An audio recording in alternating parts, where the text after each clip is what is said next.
الحمد لله وحده والصلاة والسلام على من لا نبي بعده. أعوذ بالله من الشيطان الرجيم. بسم الله الرحمن الرحيم. ألا بذكر الله تطمئن القلوب. وقال الله تعالى: ومن أعرض عن ذكري فإن له معيشة ضنكا ونحشره يوم القيامة أعمى. قال رب لما حشرتني أعمى وقد كنت بصيرا.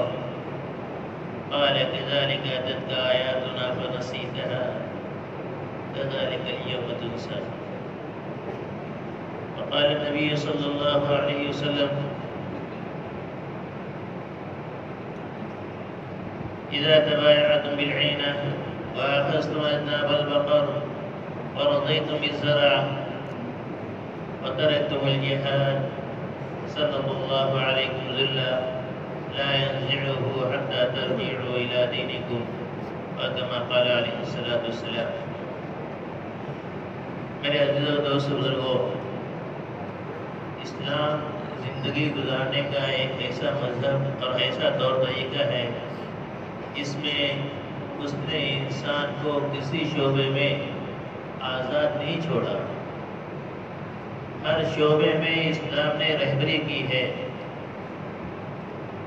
خواہ عقائد کا شعبہ ہو خواہ عبادت کا شعبہ ہو. عقائد میں ایک انسان کے کیا عقیدے ہونا چاہیے، عبادتوں میں اس کی لائف اس کی زندگی کیسی ہونا چاہیے، معاملات کا شعبہ ہو یا اخلاقیات کا شعبہ ہو، اس کے معاملات اس کے معاشرت اس کے اخلاق کیسے ہوں، اس کی انفرادی زندگی ہو یا اجتماعی زندگی ہو. ایسا نہیں ہے کہ آدمی اپنی انفرادی زندگی میں آزاد ہے اور اجتماعی زندگی کے اندر فکر مند ہے. یہ بھی نہیں ہے کہ اجتماعی زندگی میں تو عمل کر لے اور انفرادی زندگی میں جو چاہے وہ کر لے. اسلام نے زندگی کے شعبے کا کوئی پہلو کوئی مرحلہ ایسا باقی نہیں چھوڑا ہے جس میں انسان کو رہبری نہ کی ہو. حتیٰ کہ کفار مکہ نے سلمان فارسی رضی اللہ تعالیٰ عنہ کو آ کر کہا کہ تمہارے نبی تو بھی کیسے ہیں، اتنا بڑا نبی، ارے پیشاب پاخانے کی اور نیا چھوٹی موٹی چیزیں بتلاتے ہیں اور چھوٹی موٹی چیزیں کام بتلاتے ہیں، کیسے تمہارا نبی ہے؟ تو سلمان فارسی نے اس کے فخری انداز میں کہا کہ ایک باپ اپنے بیٹے کو پیشاب پاخانے کا طریقہ نہیں سکھاتا ہے، لیکن ہمارے نبی وہ ہے جو انسان کو پیشاب پاخانے کا طریقہ بھی سکھاتے ہیں. حتی القراءۃ، کس طریقے پر استنجا کرے، وہ تو باپ بھی بیٹے کو سکھانے کو تیار نہیں، اس لیے کہ وہ تو باتھ روم میں چلا جاتا ہے اور کیا کرتا ہے کیا نہیں کرتا باپ کو پتہ نہیں ہے. لیکن یہ ہمارے نبی ہیں، ہمارا اسلام ہے، ہمارا مذہب ہے جو زندگی کے تمام شعبوں میں انسان کی رہبری کرتا ہے. اور شعبے خواہ غمی کے ہو یا خوشی کے ہو، نہ انسان غمی کے ماحول میں آزاد ہے نہ خوشی کے ماحول میں آزاد ہے. اب غم آیا ہے تو ہر ایک پریشان ہے، جو کرتا ہے کر لے دو. نہیں، خلاد رضی اللہ تعالیٰ عنہ آئی ہے، جوان بیٹا شہید ہوا، اللہ کے راستے میں قتل ہوا ہے اور پوری طریقے سے متنقبہ اپنے آپ کو ڈھانک کر آئی ہوئی ہے. اس لیے کہ عجیب عورت ہے، اتنا غم ہے اور اتنی پریشانی اس کے اوپر ہے، ایک ہی بچہ ہے وہ بھی شاید چلا گیا ہے اور یہ کیسے ایسی عورت ہے؟ تو کہنے لگی وَلَقَدْ رَزَعْتُ وَلَدِي وَلَمْ أَرْزَعْ حَيَائِي، اس میں کوئی شک نہیں کہ میرے بچے کا نقصان ہوا ہے، میں اپنے حیا کا نقصان نہیں ہونے دوں گی. میرا بچہ چلا گیا ہے، میری شرم نہیں گئی ہے، میں اسلام کو فالو کروں گا اس غم کی حالت میں بھی. خوشی کی حالت میں بھی. اس کے اللہ کے نبی صلی اللہ علیہ وسلم فرماتے ہیں عجبا لامر المؤمن ان امرہ کلہ لہ خیر. کتنی تعجب کی بات ہے اور کتنی عجیب بات ہے مومن کے لیے کہ اس کے لیے ہر حالت میں خیر ہی خیر ہے. ان اصابته سراء فشكر فله خير فكان خير له اگر کوئی اس کو خوشی، اس کو کوئی اچھی چیز، کوئی راحت اور کوئی دل کو لبھانے والی، دل کو خوش کرنے والی چیز اس کو مل جاتی ہے اور اس میں وہ اللہ کا شکر ادا کرتا ہے، فرمائیں گے اس شکر کے اوپر اس کو جنت مل جائے گی۔ وَإِنْ أَصَابَتْهُ سَرًّا، اور کوئی غم، کوئی مصیبت، کوئی حالات ناگوار، ناگفتہ بھی حالات آتے ہیں، فَصَبَرَ، اس حالت میں صبر کرتا ہے تو اللہ کے رسول فَكَانَ خَيْرٌ لَهُ، یہ صبر بھی اس کو جنت میں لے جانے کا ذریعہ بنے گا۔ اسلام نے کسی مرحلے پر انسان کو آزاد نہیں چھوڑا ہے، بلکہ ہر مرحلے میں اسلام نے رہبری کی ہے کہ انسان زندگی کیسے گزارے، نہ غمی میں آزاد ہے، نہ خوشی میں آزاد ہے، نہ انفرادی زندگی میں آزاد ہے، نہ اجتماعی زندگی میں آزاد ہے۔ انفرادی زندگی میں باہر تو بہت اچھے مولانا صاحب ہیں، بہت بڑے دیندار ہیں، اور اندرون میں اور تنہائی میں اس کی زندگی خراب ہے، اور میں کہ نہیں، اسے منع کیا گیا ہے۔ حتیٰ کہ بعض اقوال میں ملتا ہے بل لم يكن له ورع يصده عن معصية الله في الخلوة لم يعبه الله بشيء من عمله، اگر کسی انسان کو اتنا بھی تقوی، اتنا بھی اللہ کا ڈر نہیں ہے کہ تنہائی میں اللہ کی نافرمانی سے روک دے، تو ایسے انسان کے اعمال کی اللہ کے نزدیک کوئی پرواہ نہیں ہے، جو چاہے وہ کرے۔ اجتماعی زندگی ہے، درخت پر سے لوگ جا رہے تھے اور درخت کے کانٹے نیچے گر رہے تھے اور لوگوں کے پیروں کو تکلیف پہنچ رہی تھی، کسی نے آ کر اس درخت کو کاٹ دیا۔ اللہ کے رسول صلی اللہ علیہ وسلم فرمایا میں نے اس کو جنت میں دیکھا ہے۔ بخاری شریف کی روایت میں ہے کہ ایک جگہ کانٹا پڑا ہوا تھا، خالی کانٹا، اور ایک روایت میں ہے کہ شوکت غصن شوکت، کانٹے کی ڈالی، ڈھنگلی، شاخ یہ پڑی ہوئی تھی۔ صاحب نے دیکھا کہ راستہ چلتے ہوئے لوگوں کو تکلیف ہوگی، چلو اس کو اٹھا کر کے بازو میں رکھتے ہیں۔ کوئی بہت بڑا عمل نہیں، لیکن اجتماعی زندگی کا ایک عمل تھا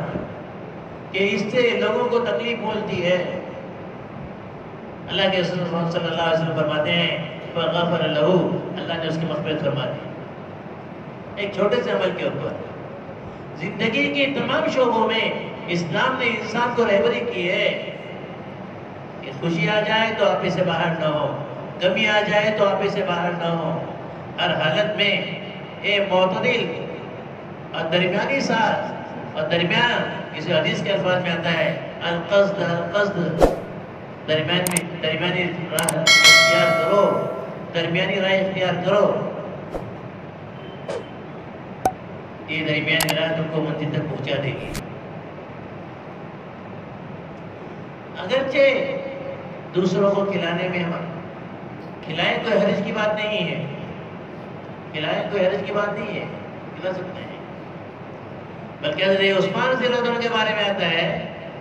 کہ کان یطعم طعام الامارہ ويدخل في البيت ويأكل الخبز بالزيت، لوگوں کو، مالدار لوگوں کا جو کھانا اچھے سے اچھا عبادت وہ کھلاتے تھے، لیکن خود کے لیے جب گھر میں آتے تھے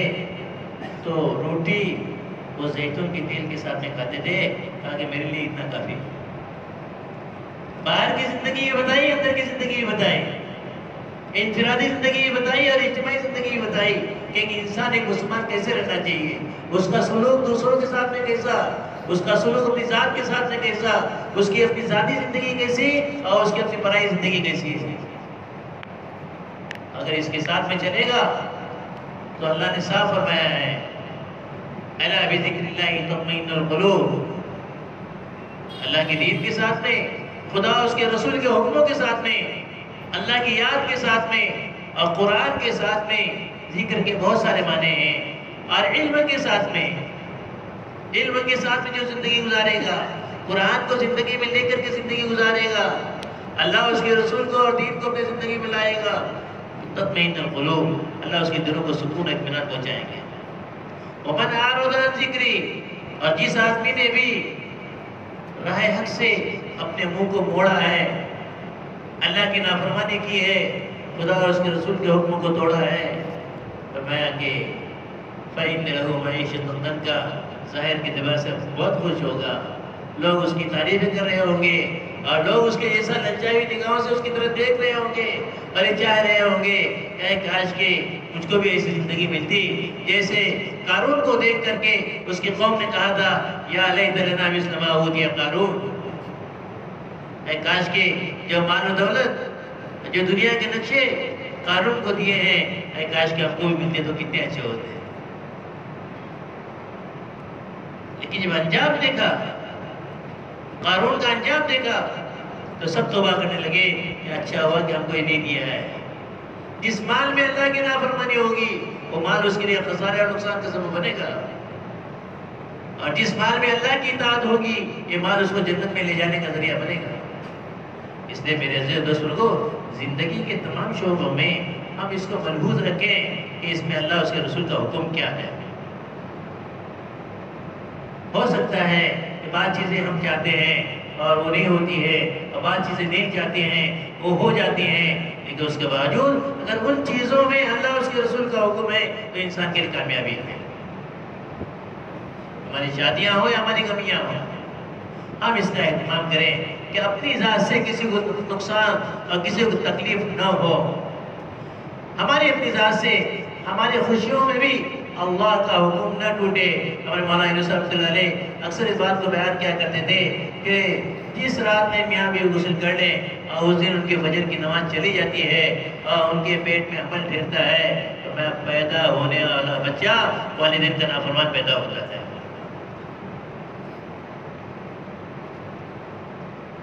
یعنی اس کے اثرات اس کی اپنی ذات تک نہیں ہے، اس کے اثرات کہاں تک پھیلیں گے؟ اس علامہ شاعری رحمۃ اللہ علیہ فرمایا کرتے تھے جب بھی میں نے اللہ کی نافرمانی کی ہے تو میں نے دیکھا کہ میرے سواری کے جانور، میرے اولاد اور میری بیویاں میری نافرمانی کرنے لگ گئے۔ اثرات اتنے پڑتے ہیں، اس لیے ایک ذمہ داری ہماری ہے کہ ہم اپنی ذات سے کسی کو تکلیف نہ پہنچے۔ خاص طور سے جب اجتماعی شادی ہوتی ہے تو یہ مسائل پیدا ہوتے ہیں، ہر گھر کے سامنے منڈپ رہتا ہے، ہم اس کی فکر کریں۔ اور جہاں کہیں بھی یہ اپنے بستی کا مسئلہ نہیں ہے، یہ پوری دنیا کا مسئلہ ہے۔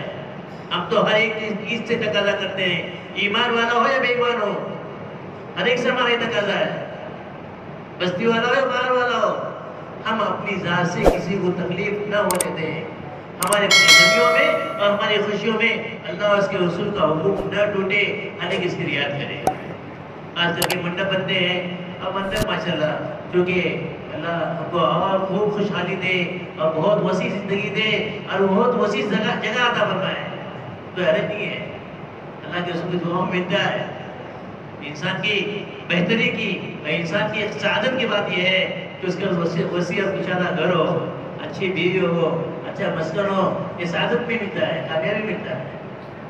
لیکن چونکہ ابھی حالات کنجسٹڈ ہونے کی وجہ سے، جگہ کم ہونے کی وجہ سے ہم کچھ چیزیں اپنے گھروں کے سامنے کر لیتے ہیں، کوئی حرج کی بات نہیں ہے، کر لیں، صرف اتنا ذہن میں رکھیں کام ہو گیا اپنا منڈپ اٹھا لیں، ختم ہو گیا، کام ہو گیا منڈپ اٹھا لیں، تاکہ لوگوں کے لیے آنے جانے کے لیے راستہ کھلا ہو جائے۔ اس لیے حدیث میں آتا ہے جو راستے تنگ کرتے ہیں اللہ اس کے لیے جنت کے راستے تنگ کر دیتے ہیں۔ ہم اس کا اہتمام کریں، احتیاط کریں، ہماری اپنی ذات سے کسی کو اپنے نہ غمی میں اور نہ کسی کو اپنے خوشی میں کسی قسم کی تکلیف نہ ہو۔ اور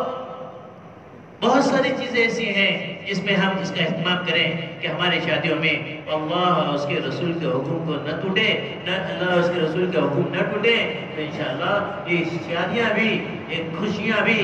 اور یہ ہمارے لیے برکت کا، خیر کا، راحت کا ذریعہ بنے گی۔ اور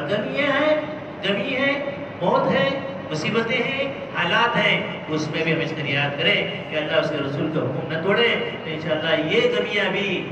اور یہ مصیبتیں بھی ہمارے لیے آخرت میں اتنی بڑی خیر کا ذریعہ بنیں گے کہ کہنے والے کہیں گے جب ان کے اثرات اور ان کے ثمرات اور ان کے نفع اور ان کے ثوابات دیکھیں گے تو کہیں گے اے کاش کہ اللہ ہماری دنیا میں قینچیوں سے ٹکڑے کے یہ تھے ہمارے بدن کے، اور یہ نماز ہم کو ملتے کتنا اچھا ہوتا۔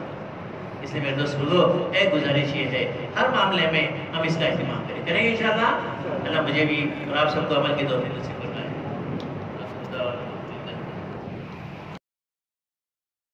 Subscribe now and press the bell icon. Never miss an update.